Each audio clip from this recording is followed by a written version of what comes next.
the University of Haripur. Assalamu alaikum, my dear student.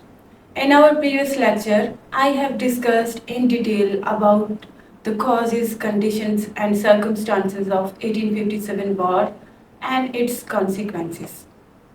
I have already discussed the failure and the subsequent matters and the subsequent conditions of 1857.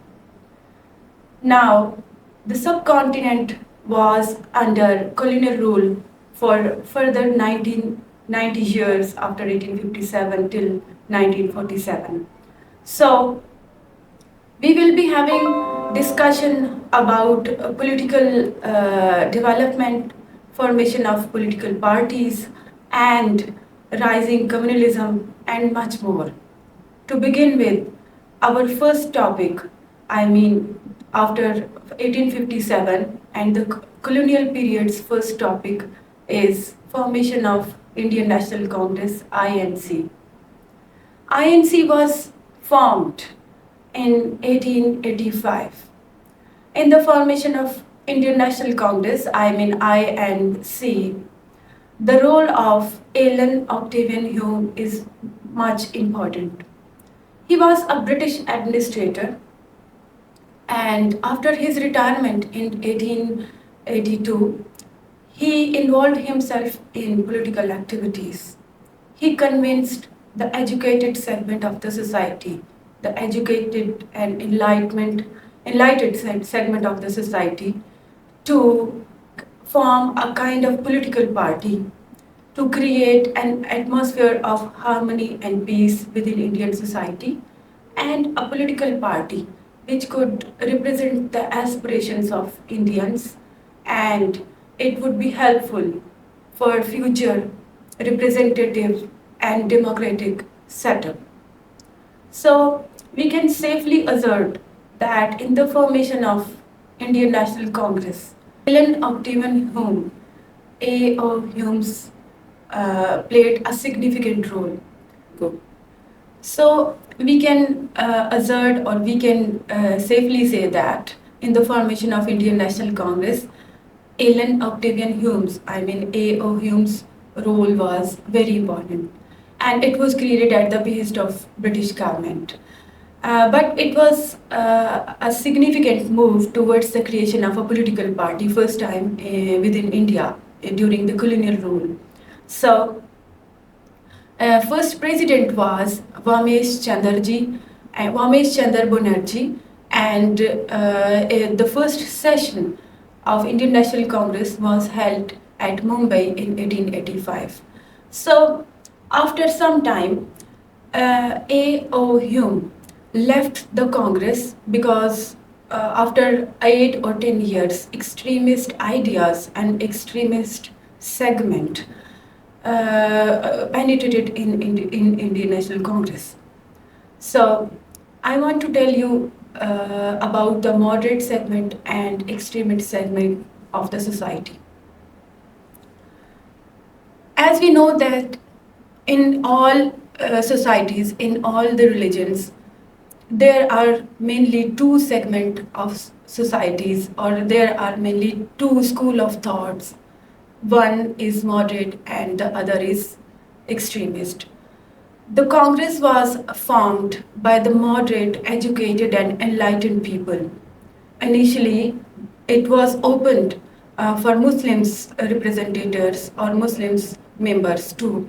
But later, till 1892, when extremist ideas got their place, and when extremist factions penetrated within Indian National Congress, the Muslims also disappointed, and its founding member A.O. Hume left Indian National Congress and left consequently India.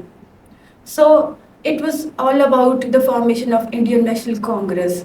The main objective of formation of this party to create an atmosphere of harmony, peace within India, and to create a friendly relationship with the British government, and in case of need to address the grievances of the Indian people.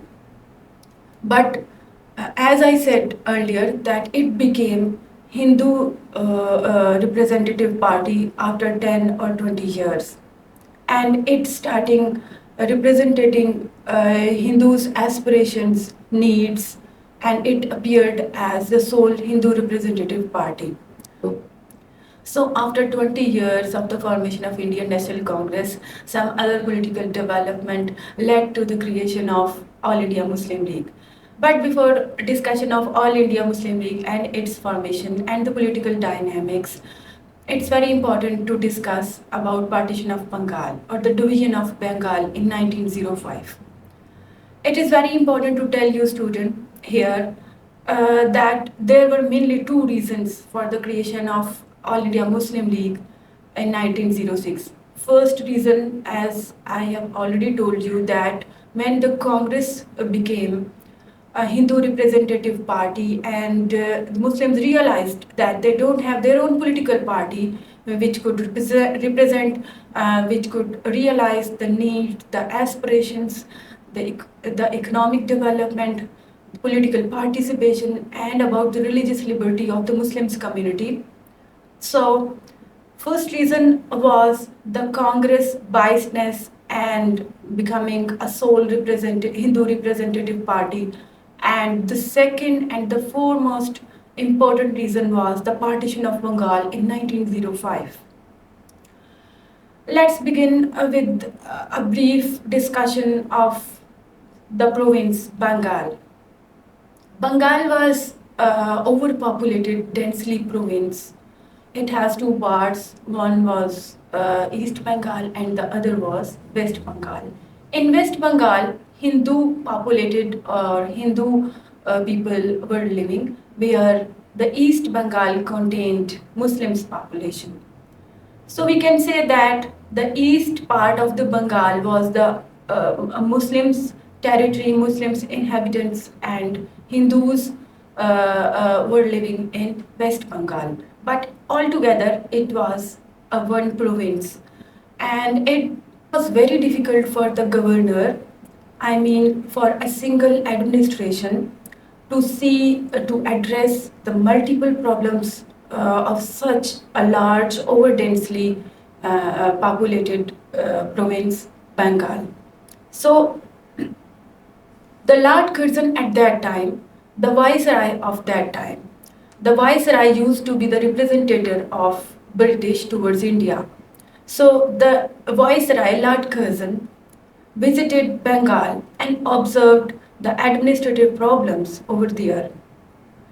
I will also discuss the partition of Bengal in perspective of British, in perspective of Hindus, and in perspective of Muslims.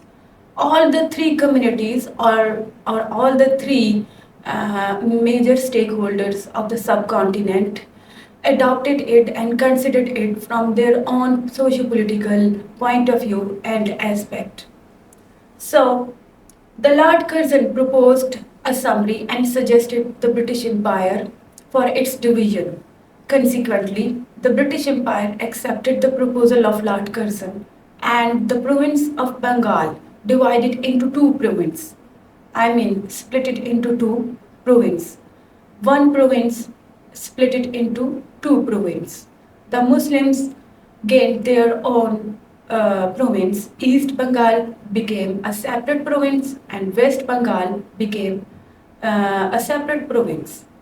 So it is usually happened in modern world and democracy that division of a province is not a matter of controversy, street riots, boycott, or strikes, but the Hindus all over the subcontinent, not only the Hindus of West Bengal, they did not accept the decision, the partition of Bengal.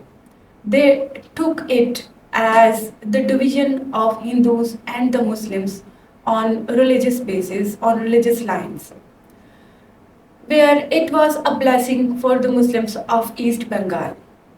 I want to tell you here that this East Bengal became East Pakistan after 1947, and subsequently it is now, in present day world, it is known as Bangladesh.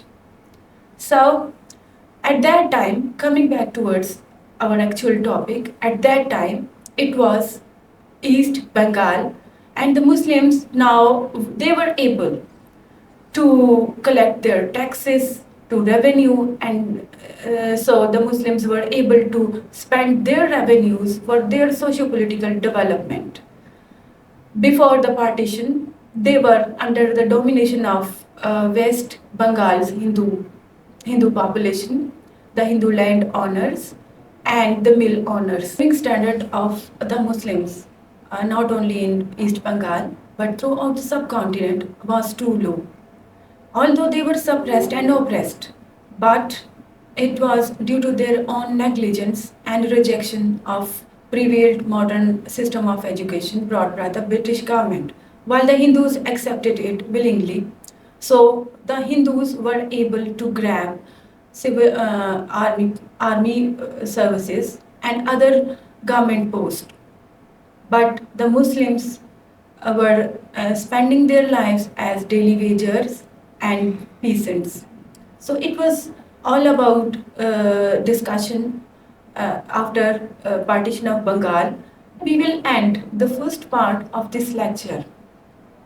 We will continue the second part of this lecture, and we will continue the debate of 1905 partition of Bengal and subsequent political development in part 2 of this lecture.